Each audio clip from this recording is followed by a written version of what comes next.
What's up everyone, MixMasterNut here, and today I'm playing some Dungeons and Dragons Daggerdale, which is a brand new game that came out for Xbox Live, and I think it came out for the PlayStation Network as well. And in this gameplay, I'm playing one of the more exciting parts of the game, I thought, in my first playthrough. This is one of the last end bosses, and I'm at level 10, which is at the highest level you can be at. And I just thought this part of the game was a lot of fun, so I thought I'd post it up for you guys while I give you a little bit of a review about this game. Before I get into my review, I want to tell you guys that I was interested in picking up this game because I try to play almost all of the Dungeons and Dragons games that come out. I used to play D&D back in the day, but I still try to play as many of the D&D video games when they come out.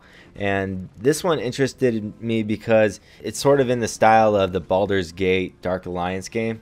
There's two parts to that. There was a 1 and a 2. Not to be confused with Baldur's Gate Shadows of Am. That came out on PC, and that was one of the best RPGs that ever came out. In my opinion, is the top 3.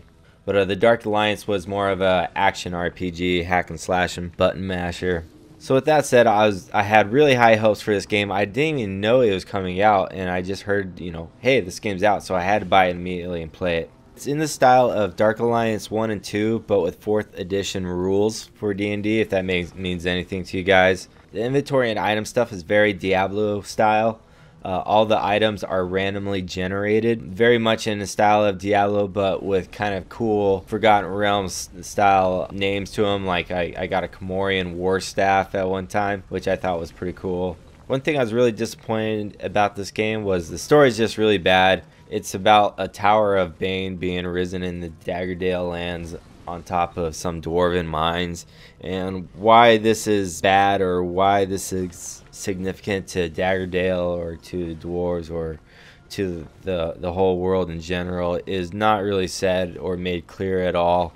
And not much cool stuff really happens in this game. If you've seen any of the trailers, basically you've seen all the cool stuff, or at least most of it. All the cutscenes are done in the in-game engine. Well, there's a couple of them that are done with basically just animated pieces of concept art. And when it comes to voice acting, it doesn't matter who the character is, all they do is grunt. Most of the game is done fighting in the dwarven mines leading up to the tower. For an adventure from level 1 through 10, I didn't find it all that exciting. Nothing epic really happens, or well, I guess a couple epic things happen, but nothing really stands out to me as like really cool shit happened in this game. You should go out and go buy it right now. Very much in the style of Dark Alliance, the levels are just full of barrels that you gotta smash to collect loot. So you go and smash 100 barrels for like only pocket change.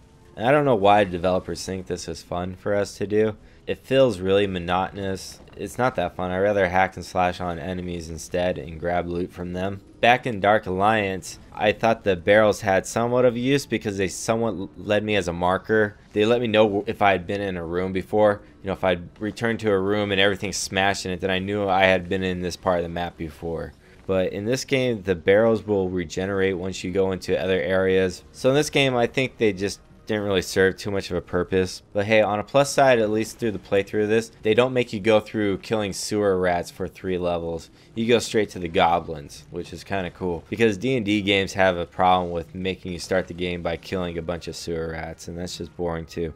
My first playthrough of the game was with the Halfling Wizard, and for a wizard, it's very much a DPS style wizard. I thought my wizardly abilities were very much like how I played a mage in World of Warcraft. So if you play a mage in World of Warcraft, you'll feel right at home, even though it's a console based. Like if you check out my teleport, it's very much like the teleport a mage has in World of Warcraft, but less polished. And by less polished, I mean it doesn't work very well if you're going on an inclined or declined surface, or if there's like a person or object in the way, it won't kind of go around it. So that was a little bit annoying about the teleport ability. A lot of things about this game just felt unpolished to me. Besides a shitty story and shitty cinematics and shitty voice acting, the game was just full of bugs. I haven't played a game with this many bugs and glitches in it in a long time. Just through my first playthrough, I encountered bugs like there's one menu screen that you need to get to at certain points of the game, and it just wants to like double click over it or just skip over it every single time. You just have to like finagle and finesse and just fuck with your controller to finally get it to work right, to get to that one menu screen that you need to, because it's just like bugged or glitched. There was one point in the game where all the enemies stopped moving for me, so I was just running into wave after wave of enemies and they wouldn't do anything but stand still. And it wasn't until I hit a loading screen that they finally started working again. I've seen parts where NPCs that are important to your quest don't do what they're supposed to, they just kind of stand in place. I had to reload the game to get things to work right. I had another part in the game where I couldn't hit the pause to go to my menus or anything, and I actually had to go talk to someone or hit a loading screen or something to actually get my pause to come back. And probably the worst glitch of all, which is one of the worst glitches I've ever encountered in any video game, is when I finally beat the last boss. It was supposed to cut to a cutscene, and instead I see a loading screen and it just brings me back to my last save point. So where I should have been celebrating winning the game, it cuts me back to my last save point and I had to march back and beat the game all over again. And you know, that's just unacceptable, man.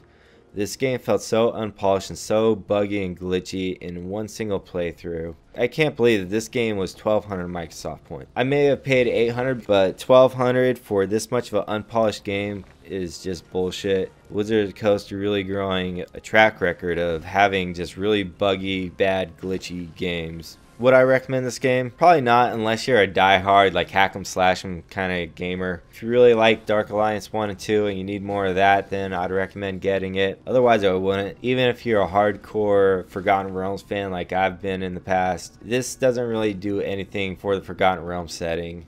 You know, I actually think it did a disservice for the Forgotten Realms setting as far as being such a cheesy, shitty story. The story's bad, the dialogue's bad, the game's just glitchy as hell. I don't feel like I really got a good Forgotten Realms experience out of it, or a D&D experience. I just played a cheap hack 'em slash 'em game, and that's basically all it is. So if you like cheap hack 'em slash 'em games, then go ahead, fork over your $15, 1,200 Microsoft points, or whatever it is to you. Otherwise, you take my advice and don't play this game and just enjoy this gameplay, and that's what it is. Alright guys, this has been MixMasterNut. Please like and subscribe, and I'll see you guys later. Peace.